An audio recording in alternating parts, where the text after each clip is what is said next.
जय श्री कृष्ण। आप सभी को पौष पुत्रदा एकादशी की ढेरों शुभकामनाएं।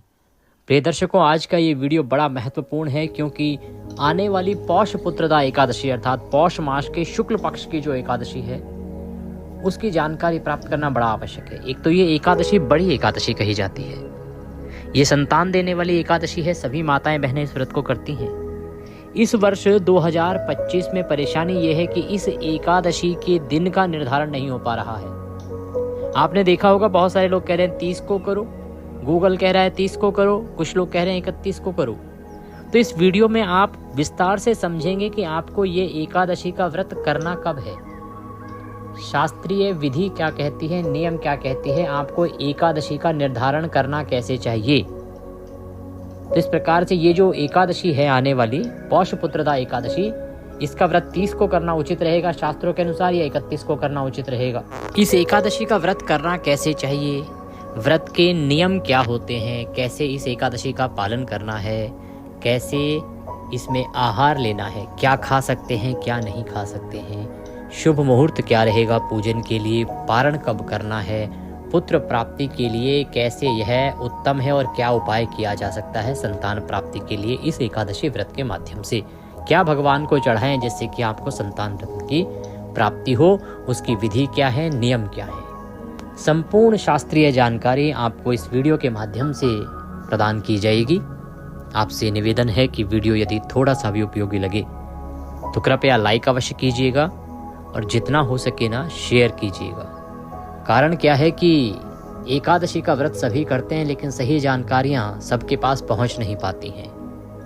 हमारा ये चैनल है जो कि ज्योतिष संस्थान का चैनल है, हमारा दायित्व सदा यही रहा है कि हम सही शास्त्रीय जानकारी लोगों तक पहुंचाएं जिससे सभी सही विधि से व्रत आदि करके उसका लाभ ले सकें। और जब आप इस वीडियो को कहीं आगे भेजेंगे, उसके द्वारा लोग जब आप उसका लाभ लेंगे तो उसका पुण्य आपको भी प्राप्त होगा। भगवान नारायण कहते हैं उनकी व्रत संबंधी जानकारियों को जितना प्रचारित करेंगे, प्रकाशित करेंगे, उतना कल्याण होगा। तो अवश्य ही इसे फॉरवर्ड कीजिए आगे।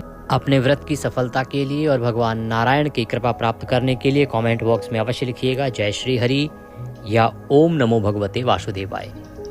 आप देख रहे हैं देवभूमि ज्योतिष संस्थान का प्रतिष्ठित यूट्यूब चैनल देवभूमि धार्मिक। हम यहाँ पर सभी व्रत और त्योहारों की सही शास्त्रीय जानकारी प्रदान करते हैं। ज्योतिष शास्त्र और पंचांग के आधार पर आपको बताते हैं कौन सी तिथि कब है, व्रत आदि कब करना है, क्या विधि है, क्या नियम है और क्या गलती नहीं करनी है। यदि आप सभी व्रत और त्योहारों की सही शास्त्रीय जानकारी पाते रहना चाहते हैं तो कृपया चैनल को सब्सक्राइब कीजिए और बेल आइकन को प्रेस कीजिए। जब आप सब्सक्राइब का बटन दबाएंगे तो वहाँ एक घंटी का निशान बना हुआ आएगा, उसको अवश्य दबाइएगा, तभी आपको हमारे सारे वीडियो प्राप्त होंगे, अन्यथा आपसे जानकारी छूट जाएगी। आइए प्रिय दर्शकों, जानकारी आरंभ करते हैं। बात करते हैं कि कब है पुत्रदा एकादशी और किस दिन इसका व्रत आदि करना उत्तम रहेगा, कैसे करना है। प्रिय दर्शकों, पौष मास के शुक्ल पक्ष की जो एकादशी है इसका नाम है पुत्रदा एकादशी। यूँ तो ये प्रतिवर्ष जनवरी के महीने में आती है, पर इस वर्ष यह दिसंबर में ही प्राप्त हो रही है। अगले वर्ष यह बहुत देर से प्राप्त होगी क्योंकि अगले वर्ष जब होगी तो अगले वर्ष अधिक मास होने वाला है। इस एकादशी की महिमा शास्त्रों में बहुत अधिक कही गई है। शास्त्र कहते हैं कि जो इस एकादशी का व्रत करता है उसकी सभी इच्छाएं भगवान विष्णु पूर्ण करते हैं। धन की प्राप्ति होती है, लक्ष्मी की प्राप्ति होती है, और जो निसंतान दंपत्ति धन की प्राप्ति के लिए, पुत्र रत्न की प्राप्ति के लिए इस एकादशी का व्रत करते हैं उन्हें संतान की प्राप्ति होती है। इसीलिए जो भी माताएं बहनें निसंतान हैं या संतान की कामना रखती हैं उन्हें ये एकादशी अवश्य ही उसी नियम अनुसार करनी चाहिए। अब एकादशी के व्रत के नियम की बात करते हैं कि इस एकादशी के नियम क्या हैं। प्रिय दर्शकों, इस एकादशी के जो नियम हैं वो व्रत के एक दिन पहले ही आरंभ हो जाते हैं, दशमी तिथि से। शास्त्र कहते हैं कि दशमी तिथि को आपको केवल एक वक्त का भोजन करना चाहिए और शुद्ध शाकाहारी भोजन लेना चाहिए, सात्विक आहार लेना चाहिए, लहसुन प्याज आदि को एक दिन पहले ही छोड़ देना चाहिए। जो लोग मांस मदिरा का सेवन करते हैं वो भी एक दिन पूर्व ही उसको बंद कर दें। अगर उनको एकादशी का व्रत करना है तो व्रत के एक दिन पूर्व ही आपको कांसे की वस्तु का प्रयोग बंद कर देना है, कांसे के पात्र का प्रयोग नहीं करना है। एकादशी से पूर्व दशमी तिथि को ही शहद का प्रयोग जो है वो बंद कर देना है। ना दशमी ना एकादशी व्रत, शहद जो है वर्जित कहा गया है। व्रत के एक दिन पूर्व आपको मसूर की दाल नहीं खानी है। दशमी को जो आप भोजन करेंगे उसमें मसूर की दाल नहीं खानी है, चने का हरा साग नहीं खाना है। और व्रत के एक दिन पूर्व ही आपने अपने बाल धो लेने हैं, सर धो लेना है, ब्रह्मचर्य धारण करना है। ब्रह्मचर्य का नियम 3 दिन का रहेगा। आज आरंभ करेंगे, एकादशी व्रत वाले दिन ब्रह्मचर्य का पालन करना है। द्वादशी को पारण तक आपको ब्रह्मचर्य के नियम का पालन करना है। ब्रह्मचर्य एक अनिवार्य नियम है, मैंने पहले भी कई बार कहा है। इसमें किसी प्रकार की गलती नहीं होनी चाहिए। शुद्धि, सात्विकता और सिद्धि ये एक दूसरे से जुड़े हुए हैं। जब हम शुद्ध शांत मन से भगवान की सिद्धि करते हैं तो हमें भगवान की प्राप्ति होती है। इसीलिए एकादशी में इन नियमों का विशेष ध्यान रखना चाहिए। शुद्धि का ध्यान रखना है, नियमों का पालन करना है और इन नियमों का पालन करते हुए दशमी का दिन आपको व्यतीत करना है। एकादशी का दिन जब होगा तो सुबह सूर्योदय से पहले आपको उठना चाहिए। उठने के बाद स्नान कीजिए। स्नान आदि करके स्वच्छ वस्त्र धारण करके जो आपकी दैनिक पूजा है, आप पौष मास महात्म्य में सुन रहे हैं तो उसको सुनिए। आपका मंदिर होगा घर में, उनको भगवान को सबको अच्छे से स्नान कराइए। अपने मंदिर की जो पूजा है उसको कर लीजिए। उसके बाद आप संकल्प करते हुए एकादशी का पूजन करेंगे। ध्यान दीजिएगा कि एकादशी का जब हम व्रत करते हैं तो उसमें जो टूथपेस्ट या मंजन आदि हम प्रयोग करते हैं ना, वो वर्जित कही गई हैं, क्योंकि इनमें या तो नमक आता है या तो केमिकल आता है। इसीलिए आप या तो व्रत वाला मंजन प्रयोग कीजिए, अन्यथा आप किसी मंजन का या टूथपेस्ट का प्रयोग ना कीजिएगा। अन्यथा व्रत, अब नमक और केमिकल दोनों ही आपके व्रत को खंडित करते हैं, इसीलिए आपको इनका प्रयोग नहीं करना चाहिए। हाँ, अगर आपके पास व्रत वाला मंजन है तो उसका प्रयोग कीजिए। अगर नहीं है और जानना चाहते हैं कैसे, कहाँ से आता है, कौन सा आता है, तो जो स्क्रीन पर नंबर आ रहा है 900 से, उस पर आप मैसेज के माध्यम से या कॉल करके भी आप पूछ सकते हैं। हम अवश्य ही उसके विषय में जानकारी प्रदान करेंगे। और दशमी तिथि को जब आप शयन कर रहे हैं ना, तो अच्छे से दंत धावन करना, अच्छे से ब्रश आदि कर लीजिए, जैसे कि जो अन्न का दाना है वो कोई भी मुंह में ना रहे, सब मुंह अच्छे से साफ रहे, और उसके बाद आप शयन कीजिए। एकादशी की हम बात कर रहे थे, तो जब आप स्नान आदि कर लेंगे, स्वच्छ वस्त्र धारण करके, फिर आप एकादशी का व्रत पूजन करेंगे। व्रत पूजन करने के लिए आपके पास क्या सामग्री होनी चाहिए उसको एक बार जान लीजिए। आपके पास भगवान श्री हरि विष्णु की कोई तस्वीर या प्रतिमा होनी चाहिए। प्रतिमा में लड्डू गोपाल का प्रयोग कर सकते हैं, शालिग्राम जी का प्रयोग भी कर सकते हैं, या तस्वीर जो भी आपके पास स्वरूप की हो वह रख सकते हैं। उनको स्थापित करने के लिए आपके पास लकड़ी की एक चौकी होनी चाहिए। उस पर बिछाने के लिए लाल या पीला वस्त्र होना चाहिए। पूजा के लिए रौली, मौली, पान, सुपारी, लौंग, इलायची, धूप, दीप, नैवेद्य का अभिप्राय भोग से है, तो नैवेद्य के रूप में आप पीली मिठाई ला सकते हैं कोई, या फल भी हो सकते हैं, या मिश्री या बताशे ले सकते हैं। इसके अतिरिक्त जनेऊ अवश्य लानी चाहिए आपको। लौंग, इलायची में कम से कम 4-4 लौंग, 4-4 इलायची लेनी है आपने। और पान के पत्ते 2, क्योंकि एक आज पूजा में लगेगा और एक कल पारण की पूजा में लगेगा। पान आप मीठा पान भी बना हुआ ला सकते हैं, गुलकंद वाला। उत्तम ये रहेगा कि आप घर पे उसका प्रयोग करें, अर्थात पान का पत्ता लाएं, लौंग, इलायची, सुपारी लाएं और कपूर लाइएगा, क्योंकि यह आपको उपाय के रूप में, पुत्र प्राप्ति उपाय के रूप में भी अर्पित करना है। जो पुत्र प्राप्ति की कामना करते हैं उनके लिए ये उपाय रूप में भी होगा। मैं आगे पूजा में बताऊंगा कैसे करना है। ये सारी सामग्री है, एकत्र करनी है।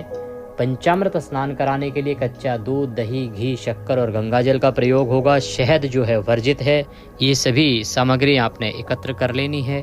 एकत्र करके जो आपका पूजा स्थल है, जहाँ बैठ के आप पूजन करते हैं, उस स्थान पर सभी सामग्री रखिए। चौकी आदि को रखिए और एक लोटा लीजिए तांबे का। उसमें पहले थोड़ा गंगाजल भरिए, फिर शुद्ध जल भरिए और सभी सामग्री पर तथा उस स्थान पर जहाँ आपने चौकी लगानी है जल के छींटे दीजिए। इससे वह स्थान पवित्र हो जाएगा और वह सामग्री जो है वो शुद्ध हो जाएगी, क्योंकि अनेकों हाथों से लगते हुए आती है सामग्री, तो उसका शुद्धिकरण आवश्यक है। जल के छींटे दीजिए। हम मंत्र पढ़ते हैं, ओम पवित्र हो अपवित्रवांग सर्वांग वस्तांगतोपेवाम यह स्मरेत पुंडरीकाक्षम सवयंतरः शुचिः ओम। इस प्रकार से जल के छींटे देके आपने स्थान को शुद्ध किया है, पवित्र किया है, सामग्री को शुद्ध किया है। अब भगवान की स्थापना के लिए चौकी को लगाइए। चौकी पर पीला वस्त्र बिछाइए, लाल वस्त्र है तो लाल वस्त्र बिछाइए। उस पर सबसे पहले भगवान की तस्वीर या प्रतिमा जो आपके पास है उसको स्थापित कीजिए, रख दीजिए। भगवान को विराजमान करके उनके सामने घी का दिया रखिए। घी का दिया सीधे हाथ की ओर रखेंगे और जो तेल का दिया जला रहे हैं वो उल्टे हाथ की ओर रखेंगे और उसकी विपरीत दिशा में धूप को स्थापित करना है। धूप दीप की स्थापना, भगवान की स्थापना करने के बाद एक छोटा सा कोई लोटा लीजिए, गिलास लीजिए, कटोरी लीजिए, उसमें थोड़ा सा जल ले लीजिए। लोटा जो भर के रखा है ना, इसी में से थोड़ा सा जल उसमें ले लीजिए। यह आपकी आचमनी के लिए है। एक छोटा सा चम्मच जिसमें 2 बूंद जल की आए, ऐसा कोई चम्मच है तो वो लीजिए। एक एक मंत्र पर आपने 2-2 बूंद जल ग्रहण करना है। 2-2 बूंद मैंने इसलिए बोला क्योंकि शास्त्रों में लिखा है कि 6 मासा जल आप निर्जला व्रत के जल आचमनी में प्रयोग कर सकते हैं। तो 6 मासा जो है वो लगभग इसी प्रकार से होता है। 2-2 बूंद लेंगे तो 6 बूंद के बराबर हो जाएगा। वैसे 7.5 बूंद का 6 मासा होता है। अब 7.5 बूंद तो बनाई नहीं जा सकती, तो 2-2 बूंद आप जल आचमनी के रूप में लेंगे। एक एक मंत्र पर वह जल पीजिएगा। सबसे पहले सीधे हाथ पे जल लीजिए, हाथ धो लीजिए। हस्तो प्रक्षालनम। हाथ धोने के बाद अब आचमनी करेंगे। ओम माधवाय नमः। जल लीजिए हाथ पे और पी जाइए। ओम केशवाय नमः। जल लीजिए, पी जाइए। ओम नारायणाय नमः। जल लीजिए, पी जाइए। ओम ऋषिकेशाय नमो नमः। हस्तो प्रक्षालनम। हाथ धो लीजिए। हाथ धोने के बाद अब आप अपने आप को तिलक कीजिए, मौली बांधिए और फिर हम पूजन आरंभ करेंगे। भगवान के सामने जो दीपक है उसको प्रज्वलित कीजिए, जो धूप है उसको जलाइए और व्रत पूजन का संकल्प करने के लिए अपने सीधे हाथ पर जल लीजिए। 1 रुपये का सिक्का दक्षिणा के रूप में कम से कम रखिए, अधिक जो भी रखना चाहें रख सकते हैं। 3 बार बोलिए ओम श्री विष्णु, ओम श्री विष्णु, ओम श्री विष्णु। अपना नाम, अपना गोत्र, जिस स्थान पर बैठकर संकल्प कर रहे हैं वहां का मकान नंबर, क्षेत्र का नाम, शहर का नाम, पौष मासे शुक्ल पक्षे पुत्रदा एकादश्यायाम पुण्यतिथियो आयु आरोग्यता प्राप्त्यार्थाय, सुख संपत्ति प्राप्त्यार्थाय, पुत्र प्राप्त्यार्थाय, धन लक्ष्मी प्राप्त्यार्थाय एकादशी व्रत पूजन कथा श्रवण संकल्पम संकरिष्ये। बोले सौ श्री विष्णु शरणौ शरणम प्रपद्ये। और यह संकल्प भगवान के चरणों में अर्पित कर दीजिए। संकल्प में जो बोला है पुत्र प्राप्त्यार्थ है, जिनके संतान पहले से हैं, जो इसकी कामना नहीं रखते हैं कि अभी और नहीं चाहिए, तो वो ये लाइन ना बोलिएगा कि पुत्र प्राप्त्यार्थ है, बाकी सब बोलिएगा। क्योंकि मुक्ति सबको चाहिए, भगवान की कृपा सबको चाहिए और धन और लक्ष्मी सभी को चाहिए। इस प्रकार से संकल्प करना है। संकल्प करने के बाद भगवान की पूजा करेंगे। भगवान के सामने एक पात्र रख दीजिए और अगर आपके पास प्रतिमा है तो प्रतिमा को किसी थाली में विराजमान कीजिए जिससे कि आप उनको अच्छे से स्नान करा पाएं। भगवान को सबसे पहले पद्य, अर्घ्य, आचमनी अर्पित किया जाता है, तो 1-1 चम्मच जल भगवान को अर्पित करेंगे और जिनके पास प्रतिमाएं हैं वो भगवान को अच्छे से स्नान कराएंगे। सबसे पहले भगवान को पद्य के रूप में जल अर्पित करेंगे। ओम भूर्भुवः श्री बाल स्वरूप दामोदराय नमः। पुत्रदा एकादशी व्रत पूजन अंतर्गते भगवान श्री हरि दामोदर निमित्तार्थाय पद्यम समर्पयामि। पद प्रक्षालनम कुरुः। पद प्रक्षालन के लिए 1 चम्मच जल सामने रखे पात्र में अर्पित कीजिए और प्रतिमा है तो प्रतिमा के चरणों पर अर्पित कीजिए, पैर धोइए। ओम भूर्भुवः श्री बाल स्वरूप दामोदराय नमः।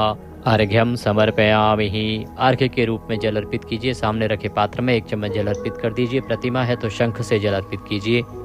अब भगवान को आचमनी के रूप में 1 चम्मच जल चढ़ाइएगा। ओम भूर्भुवः श्री बाल स्वरूप दामोदराय नमः। आचमनीम समर्पयामि। आचमनी कराने के बाद, जल आचमनी करने के बाद अब स्नान कराएंगे। ओम भूर्भुवः श्री बाल स्वरूप दामोदराय नमः। स्नानम जलम समर्पयामि। स्नान के रूप में जल अर्पित कीजिए भगवान बाल स्वरूप दामोदर को। स्नान के बाद पंचामृत से स्नान कराना है, तो पंचामृत बनाइए। कच्चा दूध, दही, घी, शक्कर और गंगा जल मिला के पंचामृत को फूल पर लगा लीजिए और फिर आप भगवान को अर्पित कीजिए। ओम भूर्भुवः श्री बाल स्वरूप दामोदराय नमः। पंचामृत स्नान निमित्तार्थाय पंचामृतम समर्पयामि। पंचामृत भगवान को अर्पित कीजिए। जो लोग प्रतिमा पर पूजन कर रहे हैं वो पंचामृत से नहलाइए भगवान को। अब शुद्धियोतक स्नान होगा, शुद्ध जल से स्नान कराइएगा। ओम भूर्भुवः श्री बाल स्वरूप दामोदराय नमः। शुद्धियोतक स्नान निमित्तार्थाय शुद्ध जलम समर्पयामि। 1 चम्मच जल लीजिए, सामने रखे पात्र में अर्पित कीजिए या भगवान को शुद्ध जल से स्नान कराइए। शंख में जल भरिए और जो आपकी प्रतिमा है उसको सर से स्नान कराइए। स्नान कराने के बाद प्रतिमा को अच्छे से पोंछ दीजिए और स्थान पर विराजमान कीजिए। अब भगवान को वस्त्र अर्पित करेंगे। वस्त्र के रूप में मौली का टुकड़ा तोड़िएगा और वह अर्पित कीजिएगा। ओम भूर्भुवः श्री बालदामोदराय नमः। वस्त्रम समर्पयामि वस्त्रम वस्त्रांते यज्ञोपवीतम। अब आप जनेऊ अर्पित करेंगे भगवान को। जनेऊ को रौली कुमकुम आदि से तिलक कर लीजिएगा, फिर चढ़ाइएगा। ओम भूर्भुवः श्री बालदामोदराय नमः। यज्ञोपवीतम समर्पयामि। यज्ञोपवीत समर्पित कीजिए। यज्ञोपवीत अर्पित करने के बाद इत्र लीजिएगा, इत्र को फूल पर लगा लीजिएगा, वह अर्पित कीजिएगा। ओम भूर्भुवः श्री बालस्वरूप दामोदराय नमः। इत्रम समर्पयामि। इत्र के बाद भगवान को तिलक लगाइए, रौली कुमकुम आदि से तिलक कीजिए। ओम भूर्भुवः श्री बालस्वरूप दामोदराय नमः। गंधम समर्पयामि। भगवान को पुष्प अर्पित कीजिए। फूलों की माला है तो माला पहनाइए। ओम भूर्भुवः श्री दामोदराय नमः। पुष्पम समर्पयामि। माल्यार्पणम कुरुः। पुष्प समर्पित कीजिए, माला पहनाइए। माला पहनाने के बाद धूप दिखाइए और दीप दिखाइए। धूप दीप जो आपने आरंभ में जलाए थे, ध्यान दीजिएगा कि दीपक जब आप रखेंगे तो उनको आसन के रूप में कुछ दीजिएगा। जैसे आसन के रूप में उनको पुष्प रख दीजिएगा, उसके ऊपर दीपक रखिएगा। सीधा कभी भी दीपक को नहीं रखा जाता डायरेक्ट, उनको नीचे आसन दिया जाता है। कुछ या तो गेहूं आदि है तो वो रखिए, या तो आप पुष्प रख दीजिए, कुछ भी रख के उसके ऊपर दीपक रखना है। तो धूप दिखाइएगा, दीप दिखाइएगा भगवान को। ओम भूर्भुवः श्री दामोदराय नमः। धूपम अग्रापयामि। ओम भूर्भुवः श्री दामोदराय नमः। दीपम दर्शयामि। मुख भोजनार्थम नैवेद्यम समर्पयामि। नैवेद्य अर्पित करेंगे। अब नैवेद्य के रूप में यदि आपके पास मिठाई है तो मिठाई, मिश्री है तो मिश्री, फल है तो फल अर्पित कीजिएगा। ओम भूर्भुवः श्री बालदामोदराय नमः। नैवेद्यम समर्पयामि। नैवेद्य अर्पित कीजिए भगवान को। नैवेद्य के बाद जलाचमनी के रूप में 1 चम्मच जल लीजिएगा और अर्पित कीजिएगा। ओम भूर्भुवः श्री बालदामोदराय नमः। जलाचमनिम समर्पयामि। जलाचमनी कराइए भगवान को। ताम्बूलम पूंगी फलम। ताम्बूल, पान का पत्ता लीजिए, उस पर 2 लौंग, 2 इलायची, 1 सुपारी रखिए और कपूर रखिए थोड़ा सा। उसको हाथ में लीजिए, दोनों हाथ जोड़ के हाथ में लीजिए। जो संतान प्राप्ति के लिए व्रत कर रहे हैं, भगवान दामोदर से प्रार्थना कीजिए। भगवान का जो बाल स्वरूप है उसी का हम पूजन आज कर रहे हैं एकादशी पर, पुत्रदा एकादशी पर। तो उनके स्वरूप का ध्यान कीजिए, भगवान से निवेदन कीजिए कि हे दामोदर, हे भगवान कृष्ण वासुदेव, आज मैं ये एकादशी का व्रत पूजन कर रही हूँ या कर रहा हूँ। आप इसके निमित्त मुझे संतान प्रदान कीजिए। यह व्रत मैं संतान की कामना की पूर्ति के लिए कर रही हूँ और इसके निमित्त आप यह पान का बीड़ा, यह तांबूल स्वीकार कीजिए। ओम भूर्भुवः श्री बालस्वरूप दामोदराय नमः। तांबूलम समर्पयामि। तांबूलम पूंगी फलम शुभ दक्षिणायाम शुभदो वरदो भवः। जो भी कुछ दक्षिणा आप अर्पित करना चाहते हैं भगवान को वह दक्षिणा चढ़ाइए, हाथ जोड़ के नमस्कार कीजिए। और अब आप एकादशी की कथा सुनेंगे। एकादशी की जो सही कथा है भगवान श्री कृष्ण द्वारा महाराज युधिष्ठिर को सुनाई गई है, वही सही कथा सुनिएगा, क्योंकि YouTube पर बहुत सारे चैनल किसी भी कथा को एकादशी के नाम पे चला देते हैं। इसीलिए अगर आप हमारे चैनल पर नए हैं तो जुड़ जाइए, ये ज्योतिष संस्थान का चैनल है। और एक बात और, आप केवल चैनल के साथ ही नहीं, आपकी स्क्रीन पर एक नंबर आ रहा है 900 से, इस पर कॉल करके या मैसेज करके कहिए कि आप हमारे ग्रुप में जुड़ना चाहते हैं। हम आपको अपने व्हाट्सएप ग्रुप पे जोड़ देंगे, तो आपको सभी जानकारियां सीधे आपके मोबाइल पर आती रहेंगी। आपको इधर उधर घूमना नहीं पड़ेगा। सभी व्रत त्योहारों संबंधी जानकारी सीधी आपके व्हाट्सएप पर आती रहेगी। अगर जुड़ना चाहते हैं तो अभी कॉल करके या मैसेज करके हमें कहिए, हम आपको जोड़ देंगे। तो कथा सुनिएगा, कथा के साथ विष्णु सहस्त्र नाम अवश्य सुनिएगा। दोनों ही वीडियो मैं अपने चैनल पर एक साथ अपलोड करता हूँ, एक ही वीडियो में, और साथ में आरती भी करता हूँ। तो इससे आपका समय बचता है और एक ही स्थान पर आपको सभी जानकारी मिल जाती है। कथा सुनिए, आरती आदि कीजिए। आरती करने के बाद नियमों के अनुसार दिन को व्यतीत कीजिए। ब्रह्मचर्य का पालन करना, किसी का अहित नहीं करना, बुरा नहीं करना, क्रोध नहीं करना, अपशब्दों का प्रयोग नहीं करना, घर में शांत चित्त रहना। भगवान स्थापित किए हैं, भगवान का वास है आज घर में, तो किसी प्रकार का कलह कलेश नहीं करना। सायंकाल को कीर्तन का बड़ा फल है, कीर्तन कीजिए। रात्रि काल को जागरण की बड़ी महिमा है, जागरण कीजिए। दोनों के लिए ही मैं वीडियो अपलोड करता हूँ, क्योंकि भगवान श्री कृष्ण कहते हैं कि या तो आप नृत्य करके, गा के और मृदंग आदि जो भी यंत्र हैं उनको बजा के, ढोलक तबले आदि बजा के कीर्तन कीजिए। जो इस प्रकार से नहीं कर सकते वो मेरे पाठ को सुन के या मेरा पाठ करके कीर्तन का फल प्राप्त कीजिए। तो मैं यहाँ पर आपको वो सभी पाठ सुनाता हूँ वीडियो के माध्यम से, जिनको सुन के आप कीर्तन का फल पाते हैं। रात्रि जागरण में उनको सुनना चाहिए, उससे आपका रात्रि जागरण का फल प्राप्त होता है। तो उस वीडियो का लाभ लीजिए। रात्रि जागरण के समय और कीर्तन का लाभ लीजिए, क्योंकि हर जगह कीर्तन होते नहीं हैं। वह वीडियो बड़ा उपयोगी होगा। रात्रि जागरण करते समय कितने बजे तक जागरण करना है? कम से कम 2 बजे तक तो कीजिए ही कीजिए। भोजन की बात करें तो फल आहार ही केवल इसमें करना चाहिए।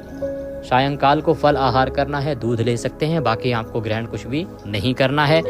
नमक का प्रयोग वर्जित है, मिर्च का प्रयोग वर्जित है। अब बात करते हैं कि एकादशी का व्रत किया कब जाएगा। तो प्रिय दर्शकों, ये जो एकादशी है, पौष मास शुक्ल पक्ष एकादशी, इसकी शुरुआत हो रही है 30 तारीख को सुबह 7:51 पर। 30 तारीख को 7:51 पर एकादशी शुरू होगी और ये 31 तारीख को सुबह 5 बजे समाप्त हो जाएगी। अब अगर आप 30 तारीख को व्रत करने की बात करें, जो कि बहुत सारे लोग सोच रहे होंगे कि भाई YouTube पर या Google पर तो 30 का ही बताया जा रहा है।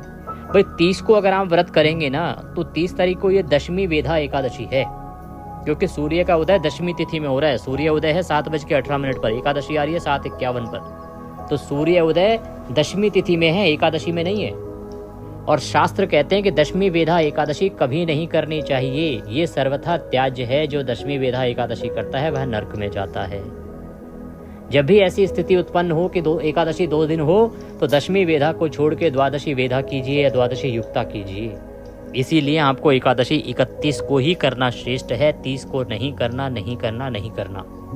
कोई कर रहा है तो उसको रोकिएगा, क्योंकि वह पाप कर रहा है अगर 30 को कर रहा है तो। मैंने कम से कम 5 से 6 जो पुराण है उनका रेफरेंस दे के वीडियो पहले भी बनाया है, जिनमें वर्णन आता है कि हमें एकादशी कब करनी चाहिए। सभी नियमों को लागू करते हुए 31 की ही एकादशी का व्रत बनता है। पूजा के लिए शुभ समय रहेगा सूर्योदय से ही 7:15 बजे से और 10:15 तक 3 घंटे बड़े उत्तम है। इसमें आप पूजन कर सकते हैं। बुधवार का दिन है और पारण करेंगे आप बृहस्पतिवार 1 तारीख को। इसमें सूर्य उदय से और 1.5 घंटे का समय आपके लिए पारण के लिए मिलेगा, जो कि बड़ा कल्याणकारी होगा।